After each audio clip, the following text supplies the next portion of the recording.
Timmy Joe reviews anything. Reviewing computer parts on YouTube. That's Woo! Gotta be pumped on that, right, Will? Computer parts! Woo! Oh yeah. What's up, my friends? My name is Timmy Joe. I make videos about computers on the internet. And you know what? It's time to evaluate some bullshit! Yeah, that's right. We have a cool sponsor for this video too, so stick around. It's gonna be fun. A little bit having to do with this, actually. My, let's say colleague, I don't know, he's like 20,000 billion times bigger than me, someday has just recently put out a video, and I don't even subscribe to this guy because he kind of gets me angry. He acts like he knows a lot of stuff, and that he's the authority on a lot of stuff. And you know what? I am not by any means an expert in this stuff. I just like to have fun with it.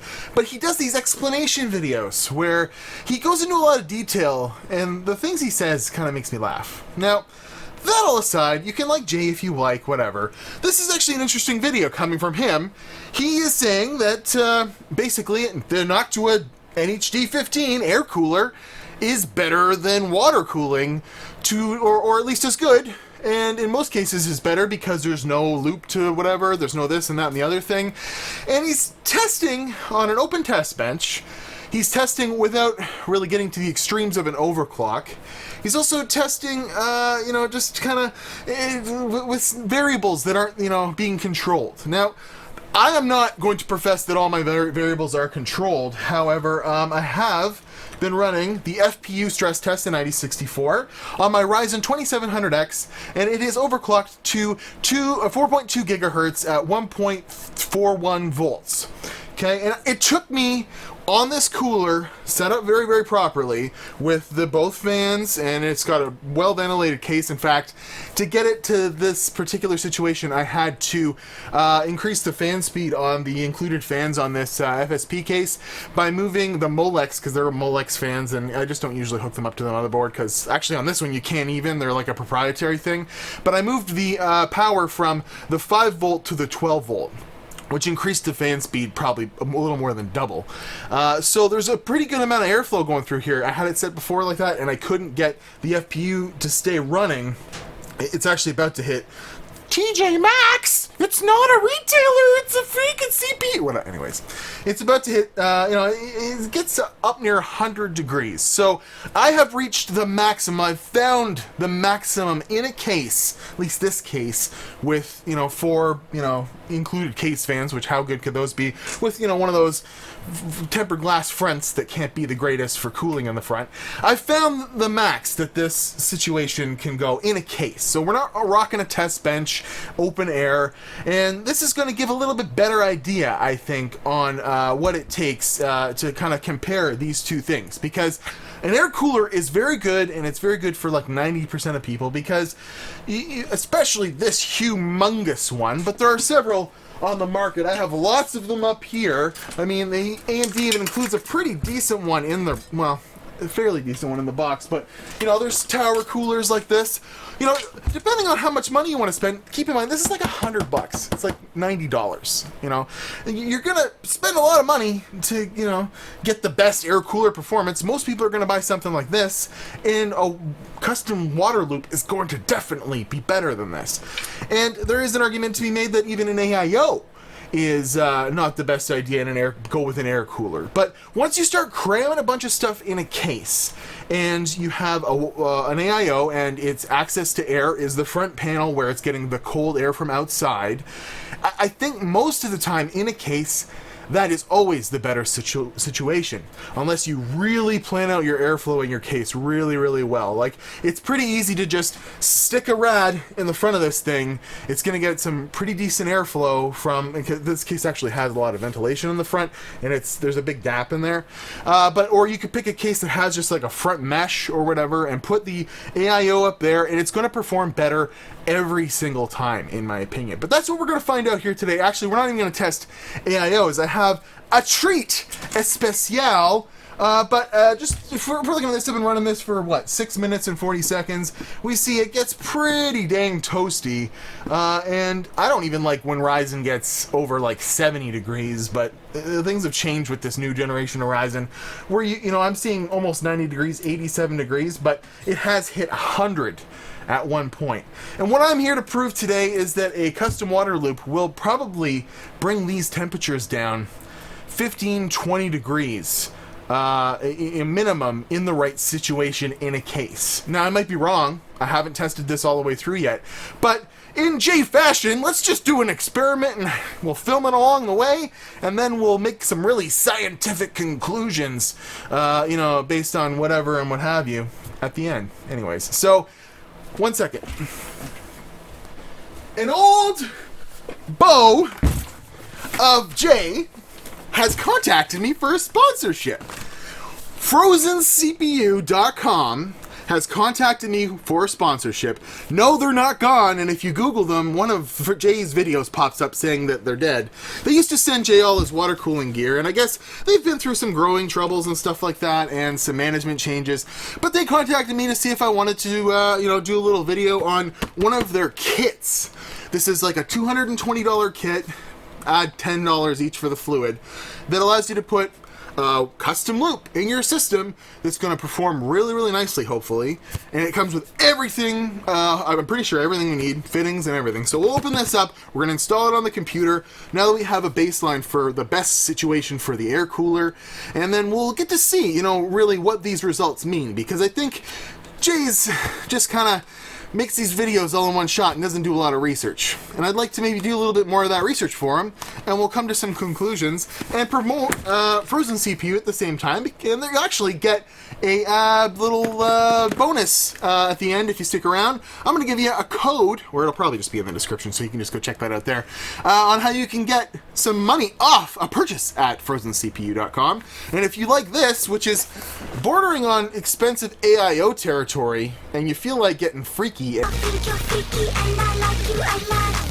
and putting a custom loop on your CPU, this is going to be a 360mm rad solution from XSPC. It's a performance CPU water cooling kit, and it has a really nice block, you know, everything you're going to need except for the fluid, which we picked some nice sky blue stuff to fire in there to kind of match my build. So, yeah. Checking in with the temperatures, she levels out just under 90, 87. We're stressing the FPU only, and this is at 4.2 gigahertz with some severely high fan speeds, and you know, kind of testing the limits at 1.4 volts.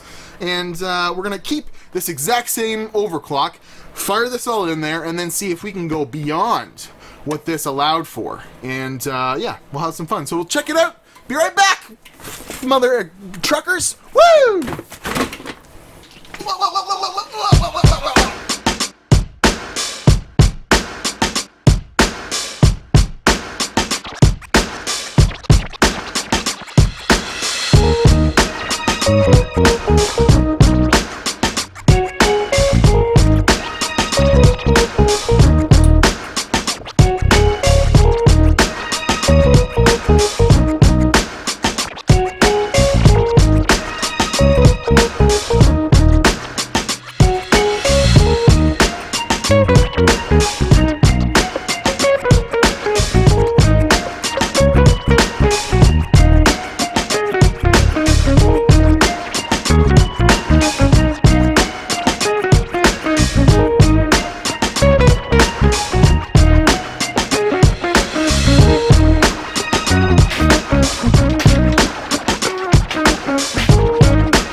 As stupid as I am, I have assembled a loop. I know it's not the prettiest. The whole idea was to just see if I could do it very, very quickly. And I have not put any paper towel in here because I'm so confident that this system is so hard to screw up. As long as you tighten down all the compression fittings, which I have, and there you go. What's this dangly thing in here? It's just a rod. Okay, we're going to put some fluid in this mother effa. Let's go. Where's my... Oh, it's right here.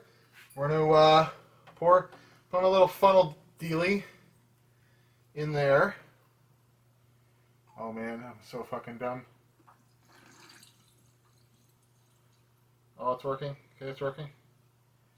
This is some nice blue pastel fluid. And put her back together.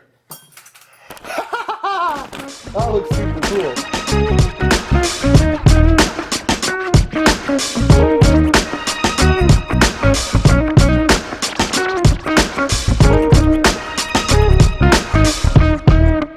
Woo! And we're back! Holy jeez, that was like a world record attempt, man. I put a custom loop on this thing. I know it's just a CPU and it was a kit and whatever, but inside of an hour, I swear to God, this thing was, you know, on my desk, just completely torn apart an hour ago. Here we are, and I filled the loop without even checking or putting any paper towel. It was a real sweet ride. This XSPC kit from FrozenCPU.com is a treat to work with. It came with everything you needed. Really high quality premium stuff. A big 360mm rad, compression fittings. The tubing was really easy to work with, and there was no leaks as long as you kind of followed everything, and then mounting it was fairly easy. If you wanted to follow the way, you could mount it to the rad, or I actually just mounted it to the case because it was a little easier in my specific situation. But it's up and running, it's working, and it's awesome. So I gotta say, Frozen CPU, that's a new sponsor for the channel. They sent out this stuff for me to have a look at. The XSPC Raystorm B3 Pro kit for AM4, works with Ryzen. And I have some pretty interesting results to check out, okay? So this is the Noctua, and I know I'm going to show you the graphics on the screen or whatever, but it hit 100 degrees spiked, and it was averaging a temperature of about 87 after only 10 minutes. It might have even gone higher. And then again, this was the highest overclock I could get it to, 4.2 gigahertz at 1.42 volts or 1.412 volts or something like that, without, in the FPU testing, it just TJ maxing after about a minute. I could get it to 4.25, but it would eventually just shut the computer right off because the Noctua could not handle it. We will see by the end of the video if I can increase this overclock even further. So where are we at for the results? Well, I'm happy to say, voila! We've spiked to 94 degrees, okay? And we're getting an average temperature of 89, 87. It even goes down. Oh, no, now we're down to 83, 82. And this is with just the stuff that the kit came with. So you could, you know, most enthusiasts would put a push-pull configuration, maybe add some more fans, maybe put some better fans. But this is what it came with, and it's already doing much, much better. It's about 6 degrees cooler at its max, and it's about, I'd say, 8 degrees cooler at its average temperature. But what's even amazing about that is IDA64 has been running for 41 minutes. So Jay, the NH-D15 on an open air test bench is going to match the performance of an open loop, a really good AIO, sure. But as soon as you cram an air cooler like that in a case, 99% of the time, unless you really know what you're doing, or you have a really open-ended front case with a mesh panel with a bunch of fans, and you don't have noise normalized performance, like if you hear, this is about as loud as the Noctua was, and it's been running for a hell of a lot longer, and has the same amount of fans. Well, I guess if you count the air cooler fans, but this is running much cooler. It's 81 instead of 89 or 87. So, and this is after a long time. The water is now reached its maximum temperature after 40 minutes. So we'll see at the end of the video if we can go. I'll do a quick little do with my hacker claws. See if I can overclock this now further all the time. But we're also going to check out. This is Jay's results. Just to reiterate, he was saying air cooled was equal to. On an open air test bench, sure. He's showing results of his CPU temperature was a value of 69 to 82, and then 68 with the water cooled and 80. So they were like within a degree or two. Well, I'm within like 8 degrees after a much harder stressing and longer stressing. So I think your whole premise for your video is kind of flawed. There were too many variables. And hell, I could put the Intel CPU in here and it'd have a different result. I know you were complaining that your CPU wasn't delidded. Well, my Ryzen's soldered, so we ain't got no problems there.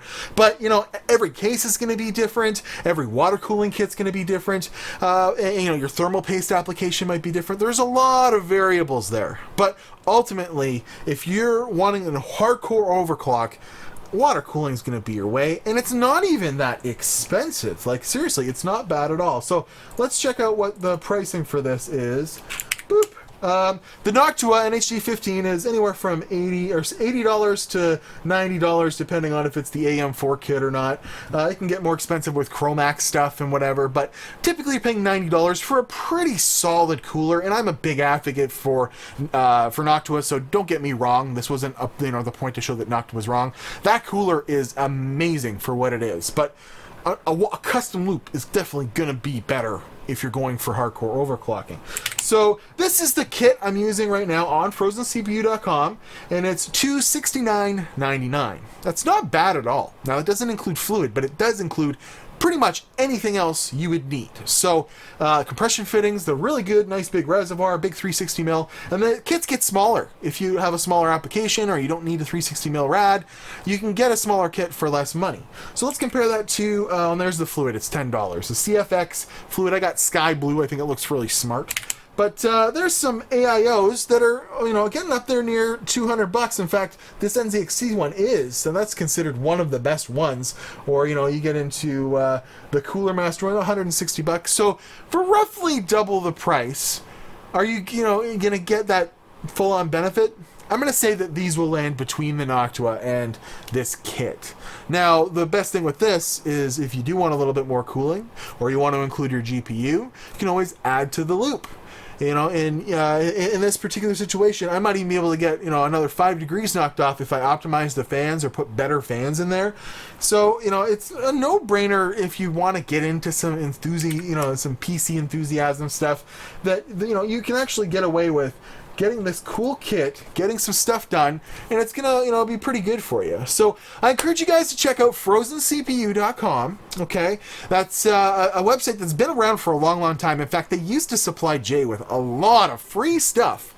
He doesn't take their calls anymore, though. I know they've been a little bit wishy-washy, but they're under new management. Alex from Frozen CPU, he got a hold of me, wanted to check out a sponsored video, and I'm really glad he sent over this kit because it was just so easy to get up and running, and it kind of changed my mind a little bit. After my last, I went balls to the walls with my last custom water-cooled build, and, I don't want to shut off IDA 64, maybe? It's loud.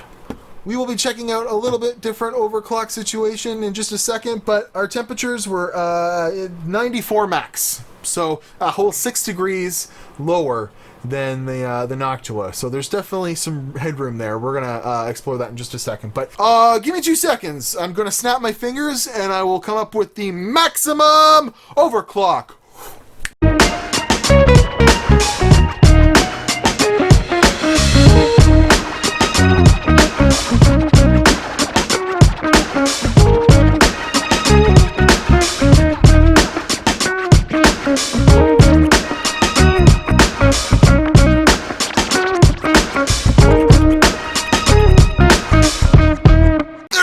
So, 4.3 gigahertz, no problem. I haven't been running IDA 64 for that long, but it's 11 minutes in, and we're averaging 84 degrees, and it did spike to 99 at one point. But when I had this exact same setting, or these exact same settings set up on the Noctua, within 30 seconds, the computer shut right the fuck off. Now, you could run 4.3 gigahertz with that Noctua and probably get away with any old stuff, It's a matter of running this FPU stress test that really stresses the hell out of things. So, you could run a 4.3 gigahertz on the Noctua Cinebench a bunch of times. I tried it last night. It was no problem. But when it comes to hardcore overclocking, my point being with this whole video is that water cooling has its place, air cooling is great, but if you're going to test stuff, maybe do it in a real world scenario and not just on your test bench. I'm at WatchTimmyJoe on Instagram and Twitter. I want to thank FrozenCPU.com for sending me this kit. You should check out the XSPC Raystorm stuff. Really good stuff. I like that CFX fluid as well. It looks beautiful in there, and it's cheap. It's only $10 a bottle, and I didn't even use a whole bottle for this little loop. Yeah, but check them out. Timmy PC, if you want to go get 8% off there. I know that's next time go buy some stuff there, and then next time I'll make it so it's like 20% off. I don't know. Anyways, I have an Instagram, I have a Twitter, @WatchTimmyJoe. You can always send me stuff, but in the video like this where I'm boasting my, hardcore computer and overclocking, I'm not going to ask for too much from y'all. But hey, Jay, let's have a build off, okay? Let's do it. I'll beat the pants off your bricks.